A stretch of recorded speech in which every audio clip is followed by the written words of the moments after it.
Isang paalala, ang video na ito ay ayon lamang sa aking sariling pananaliksik. Hindi ko nais na pilitin ang sino man na maniwala sa videong inyong matutunghayan. Kung hindi kayo kumbinsido sa mga impormasyon at taliwas ang inyong paniniwala sa kaalamang aking ilalahad, maaari kayong gumawa ng sarili ninyong pagsisiyasat para sa inyong kakontentuhan. Ang videong ito ay gabay lamang sa mas malalim na kaalaman at pag-intindi at hindi gawa ng isang profesional. Naniniwala ako na malaya tayong magbigay ng opinyon at suhestyon bilang malayang mamamayan ng Pilipinas. Maraming salamat po.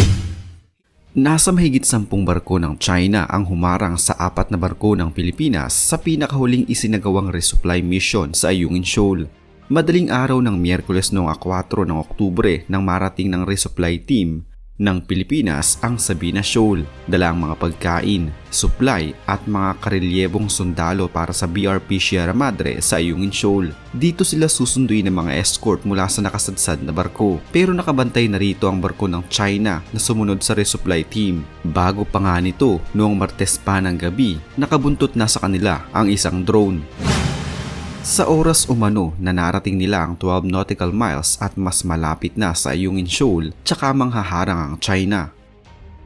BRP Sindangan at BRP Cabra ang mga escort ng dalawang resupply ship habang lampas sa 10 barko ng China ang hinarap nila.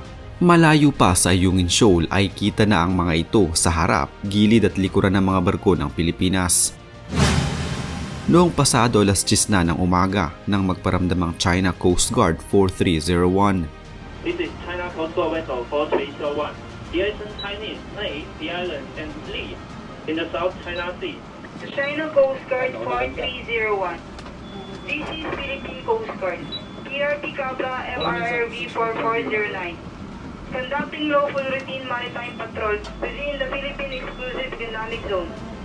In accordance with international and Philippine national laws, we are proceeding according to our planned route. Request to stay clear from our passage.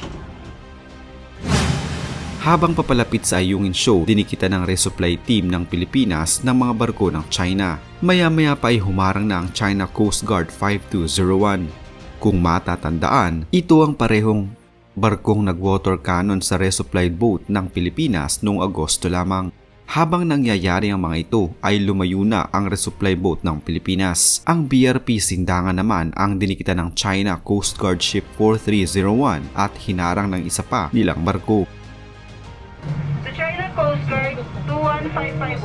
We're blocking our planned route. Sa kabila ng mapanghas at delikadong pagmamaneobra para paghiwalay ng Sindangan at isang resupply boat, nakalusot pa rin ang huli. Habang ang BRP Sindangan naman ay pinaliligiran ng 4 na barko ng China. Tinikitan at hinarangan rin pero nakalusot ang BRP Cabra. Nang halos makalapit na ang dalawang resupply boat, muling nagbigay ng mensahe ang China. In the spirit of humanism, we will only permit the entry of your vessel carrying food and other necessary living materials and rotating personnel to the illegally grounded vessel 57. No other ships will be permitted to enter. You are blocking our planned route. Your action will affect Philippine-China relations. Alauna ng hapon nang sa wakas makalapit sa BRP Sierra Madre ang dalawang resupply ships. Bantay sarado naman ang mga barko ng Philippine Coast Guard upang hindi makalapit sa Ayungin Shoal. Habang nangyayari ang harangan ay may lumipad na eroplano ng Philippine Navy at may tila isa pang spy plane din na umaali-aligid sa lugar na hindi sigurado kung kaninong bansa ito. Dumaan din at halos dumikit na ng halos 800 meters ang China Warship 630 sa barko ng Pilipinas na hindi naman daw ginagawa ng China dati. Ayon kay Commodore J. Tariela, ang Philippine Coast Guard spokesperson for West Philippine Sea, hindi umano sila nagde-deploy ng mga Philippine Navy Grey ships sa tuwing magkakaroon ng mga resupply mission. Kaya inaasahan din nila na hindi din magde-deploy ng mga warship ang PLA Navy. Dahil ang gawaing ito ay makakaengganyo sa mas malalang resulta. At nang subukan ng BRP Sindangan na makalapit ay humarang at halos banggain ito ng barko ng China. Ayon pa kay Commodore Tariela, Nakakabahala umano ang mga ginagawang aksyong ito ng China at kung hindi umano ganon kahusay ang ating mga Coast Guard skippers na magmamando ng ating mga barko ay may posibilidad na bumangga ang ating barko sa China Coast Guard ship at maging insidente ito na gagawa nila ng kwento na binangga natin ang China Coast Guard vessels. Ito umano ang ating pinaka-iniiwasan na mangyari. Ayaw nating ma-take advantage nila ang pagkakataong ito. Alas 5 ng hapon, ligtas at tagumpay na naihatid ng mga resupply boat ang kanilang mga daladala at nakalabas na ng Ayungin Shoal ang dalawang mga bangka. Magtutuloy-tuloy umano ang gagawing resupply mission ng ating bansa at hindi natin kinakailangan na humingi ng permiso sa China dahil nasa loob ito ng ating exclusive economic zone na sakop ng Pilipinas. Panahon na para baguhin ng Pilipinas ang estratehiya nito laban sa China sa ginagawa nitong pagbubuli sa ating mga mangingisda at Philippine Coast Guard. Hindi na matigil, nagiging paulit-ulit na lang ang ginagawang ito ng China sa Pilipinas. Kung totoo na nakapupuwing ang maliit sa malaki, bakit hindi ito magawa ng Pilipinas sa China? Kung hindi kinikilala ng China ang inilabas noong Hulyo 12, 2016 na Arbitral Tribunal in the South China Arbitration na the Republic of the Philippines versus the People's Republic of China na unanimous ay inaward sa Pilipinas ang pinag-aagawang teritoryo. Kailangang mag-isip ang ating gobyerno ng ibang paraan kung paano natin maipupursige ang ating karapatan sa ating karagatan. Napakaraming produkto ng Chinese sa Pilipinas. Bakit hindi natin i-boycott ang mga ito? Kung gagawin natin yan, baka ang iba pang maliliit na bansa na apektado rin ng pambubuli ng China ay makasimpatya pa sa atin. Marami namang mga maliliit na bansa na nakakaranas din ng pambubuli ng China tulad ng Vietnam at Indonesia. Subalit sila ay hindi nagpapasindak sa higanteng bansang ito.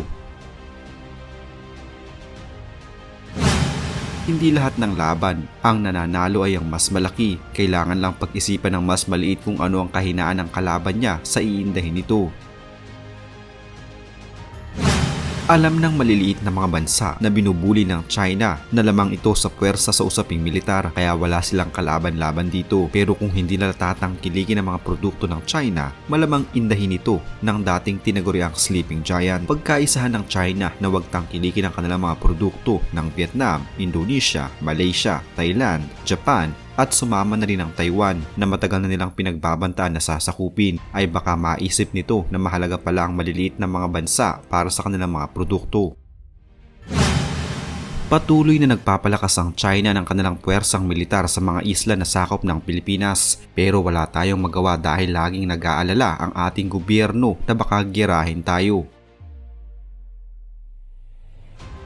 Kung hindi natin kaya sa ganong paraan ay mag-isip tayo ng mas mabisa na mararamdaman ng China. Napuna na natin na sobrang daming protesta na ang inihain ng Pilipinas laban sa China. Kahit lahat pa yan ay pabor sa atin ay wala ring mangyayari dahil hindi ito kinikilala ng China. Suntok sa buwan ng ganitong ginagawa natin, nagsasayang lang ng pera at pagod ang gobyerno ng Pilipinas. Subukan nating hikayatin ng mga Pilipino na wag bumili ng mga produkto ng China. Makakabawas pa ito sa kanilang mga gastusin. Siyempre, malalaman agad ng China yan kaya gagawa sila ng paraan na kausapin ng gobyerno ng Pilipinas para hindi lumala ang hindi pagtangkilik sa kanilang mga produkto. Malaking problema nila yan. Baka gayahin ng iba pang mga bansa na nakakaranas din ng pambubuli ng bansang China.